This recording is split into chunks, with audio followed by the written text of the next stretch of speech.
Chapter 30. Coffee. He'd no doubt it was helping, but he thought maybe he didn't need it. He was alert enough as it was. Dunn sat in the command chair, eyes glued to his holo display. Black and Oakes had made several course changes over the past 10 hours to avoid relatively small KBOs, 1 kilometer in diameter or less, in their path. As they passed, Black used her arguably inferior sensors to tag their orbits and determine their makeup. Any real accuracy was impossible for Black, as it didn't have sensitive enough equipment on board to properly analyze the objects, but she did her best. Dunn had studied the report. Uninteresting ice balls or rocks, although Black's report also indicated exosolar dust grains floating near them. Mira had certainly returned to the solar system from exosolar space, but it seemed as though she floated back with a bunch of junk in her wake. The small KBOs appeared as nothing special, but if they were exosolar, Dunn might at least have a prize to bring back to Neptune if they couldn't deliver Mira. At least it would make the Corps' scientific team happy. He imagined the chief astronomer at Pluto would be happy too. They were less than half an hour away from their target. Already, Black's sensitive cameras were capturing video and high-res stills. Dunn watched the video frame by frame. With each additional image, the bad feeling he'd had since Hayes had given him the mission intensified. Mira was a mess. The ship was tumbling end over end. Stabilizing her was going to be a real bitch. On top of that, a large portion of the aft engine array was missing. The Atmos steel had been ripped and torn as though something had smashed through it. The images weren't quite clear enough to show whether the metal was bent inward or outward. The former meant an impact, the latter an explosion. Once they matched its orbit, they should have a better idea of which one it was. Talby sat in his command chair, presumably modifying his plans with each new byte of information Black collected. Gunny was probably in the briefing room doing the same. Dunn initiated a connection to the AI. Black, based on current data, what's the projected hull integrity? Captain, Black said in his mind. The damage to the aft portion of the ship is significant. Based on current data, I calculate a 68% chance that further damage will result from a tow, and a 45% chance of damage during destabilization efforts. He tapped a finger on the chair's arm. What about the foredecks? Due to the rate of rotation, as well as our relative position, I do not have enough data regarding the ship's bow and personnel section. Once we match rotation, I should be able to estimate Mira's hull integrity based on visible surface damage. I suggest the company proceed with manual inspections on both fore and midships after stabilization. An aft inspection is not nearly as important at this time. He nodded to himself. Thank you, Black. My pleasure, Captain. He severed the link and continued to watch the video. There was barely enough natural light in this area of the Kuiper Belt to see Mira. Black's cameras were using a combination of filters and sensors to map the ship's exterior and provide the command crew with a facsimile. He hoped Black's simulation was accurate. If there was more significant damage to the ship, it would complicate the stabilization process. Hell, it might even make it impossible without severing Mira's aft section. As they approached Mira, Dunn alternated between looking at the camera feeds and through the transparent aluminum cockpit. With each second, S&R Black closed the distance. Small, shadowy shapes passed by. Occasionally, one thudded against the hull. The damage report display lit each time, assuring they still have 100% integrity. The smaller rocks bounced off the Atmos steel like hail. He just hoped they wouldn't hit a shatterstorm. A direct hit on the canopy would be bad for everyone. Finally, he saw Mira's outline through the cockpit viewport. What's her rotation? Dunn asked Oakes. He didn't turn around to answer the question, his eyes remaining focused on the holo displays in front of him. Roughly 360 degrees every 10 minutes. Jesus, Dunn said. Mira is more than 1 kilometer in length. That's moving. Aye, sir, Oakes said. I wonder what the hell happened to make it do that. Dunn didn't reply. If there was an impact or explosion in the aft section, it could have spun the ship, provided the attitude thrusters had failed, or if there was no power when it happened. Either way, it was like hitting one end of a suspended seesaw. In ZG and a vacuum, once something started spinning, it wasn't going to stop until something forced it to. But it wasn't just the axis rotation that bothered him. The slight twist to it didn't make much sense at all unless there was another impact on one side of the ship. Sir, permission to start deceleration? Granted. Dunn activated the comms. This is the captain. Prepare for deceleration and potential collision. Yellow warning lights spun in the corners of the bridge. Across the ship, other lights came to life. The Marines would be strapping into their flight couches in case the deceleration required G-force maneuvers, or in case S&R Black struck a KBO. Debris and rock fragments cluttered the area around Mira. Either or both could be from the impact that started her spinning.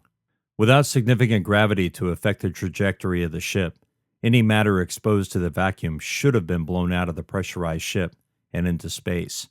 But that didn't mean additional pieces of equipment, shards of metal, or other matter ejected by the ship after the explosion or impact hadn't made its way out of the aft portion. Until they had a chance to analyze the debris, it was impossible to know what it was from. He put a note in his block to have the Marines bring in some of the trash for analysis.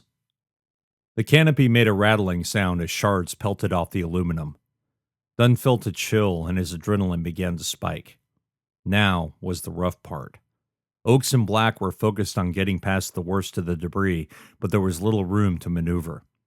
They were too close to Mira to take evasive action. Mira seemed to cant slightly as the attitude thrusters pushed them closer to her position.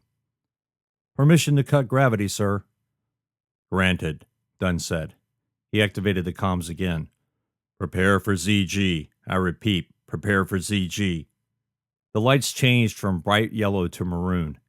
Before they began the approach, the Marines had locked everything down using magnetic fasteners or stowing them away in their coffins. Cutting power to the grav plates kept the humans aboard from feeling any G-forces. Range to target? 20 kilometers. Cut thrust, Dunn said. Aye, thrust to 1/8 power, Oaks said. Oaks, call out range every kilometer. Aye, sir, 19 km. Dunn waited as Oaks called out the distance between their ship and Mira. The count became slower and slower.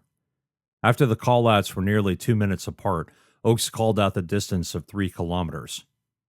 Bring us in slow, Oaks. We're not in a hurry. Aye, sir.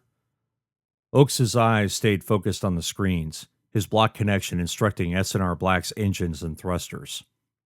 Black was no doubt helping him with this. Considering Mira's rotation, matching speed and her orbit required pinpoint precision. Luckily, his pilot could do most of the math in his head, which is one of the reasons Dunn had fought to get him assigned to S&R Black in the first place. Through the cockpit, he saw empty space. Mira had seemed to float to the starboard side. He glanced down at the display, watching as Black continued to pipe in video of Mira and their position relative to it. She was in bad shape. Now that they were no longer behind her, the damage was easy to see. The aft section with the engineering decks, reactors, and engines was riddled with tears and rips. The durable Atmos steel had been shredded like paper. The largest hole in the hull seemed to be at least 40 meters in diameter. The metal at the edges bowed out as if from an explosion. Well, there goes the impact theory, he thought. Then again, that was premature to say. Whatever had made that hole had definitely been an explosion of some sort, but that didn't mean the other damage had been made by the incident. He'd have to wait until after the inspection to make a better determination. Oaks began controlled thruster burns to match Mira's speed. Once S&R Black slowed, Dunn saw through the screens that he'd managed to keep their ship a mere 50 meters from Mira and directly across from her rotational axis. Good job, Oaks. Thank you, sir, the pilot said, pride in his voice. Black, what's our status? The AI responded almost immediately. We are stable and beyond Mira's possible torsional rotation. Based on long-range scans, we may cut across the orbits of smaller KBOs and debris. Nothing to threaten either ship, but personnel entering the area between the ships or attaching themselves to either hull will have to do so with extreme caution. I recommend vehicular approaches only and full armor for all personnel. Marine loadouts should include emergency equipment as well. Of course, Dunn said. He planned on doing that anyway. Black had already warned them of stray KBOs and debris. If either ship wandered across a shatterstorm or a micrometeorite shower, he'd pull the Marines back, have them seek shelter in the vehicles, or return to S&R Black immediately. If there was no time for either of those possibilities, they'd have to think on their feet. Maybe seek shelter in one of Mira's airlocks. The image of thousands of red eyes staring at him from the darkness once again filled his mind. Dunn shivered and pushed it away. He reached for his mag mug, his movements slow but fluid in the ZG.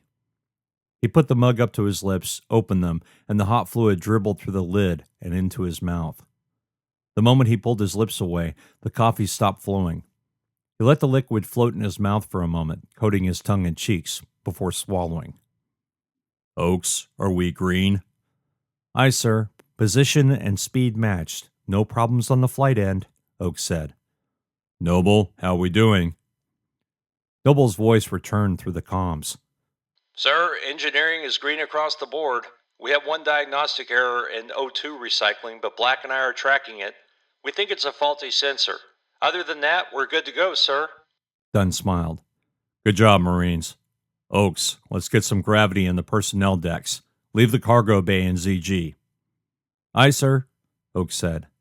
Marines, Dunn said over the general comms. Prepare for gravity. Gravity in 3, 2, 1. The grav plates on the ship sprang to life with a barely perceptible hum. Dunn's stomach lurched before settling into its normal position. The brief instant of vertigo receded, leaving just a touch of fluttering in his stomach. He unbuckled from the command chair and stood. Oaks, you have the bridge. Aye, sir. He and Talby exited through the hatch and into the main personnel hall. That went smoothly, sir, Talby said. Dunn grunted, which means something else won't. Talby said nothing in reply. James, get Gunny and Kalimura to meet us in the briefing room. Aye, sir. When Dunn stopped at the briefing room's entrance, Talby continued walking down the hall to the duty stations. Once gravity came back online, the Marines would have left their couches and resumed their normal duties while the ship was in flight. This time around, of course, that meant more diagnostic checks on the ship and analysis of Black's data streams of Mira. Dunn walked straight to the holotable and sat down in front of it. He initiated a private connection to Black. Since Talby was personally fetching Gunny and Kalimura, Dunn had a few minutes to himself, which he desperately wanted. Black, bring up your analysis of the damage to Mira. Of course, Captain, Black responded. The holodisplay jumped to life. A light-enhanced video played, Mira tumbling through space as seen via the port cameras. The tumble stopped, and the ship rotated to a side-on view. The light enhancement melted into a 3D model. Several areas in the aft glowed red, 3 of them flashing. A circle appeared around the large rip in the engineering section. This area indicates an explosion from inside the engine compartments, Black said. My sensors find no evidence of residual heat, meaning the nuclear reactors are down and the ion drives are either damaged beyond repair, out of fuel, or simply inert. He nodded to himself. Will that rip affect our tow? Black paused. He imagined she was running a large number of simulations. Captain, the rip may prove problematic for hull integrity if Mira experiences any significant G-forces.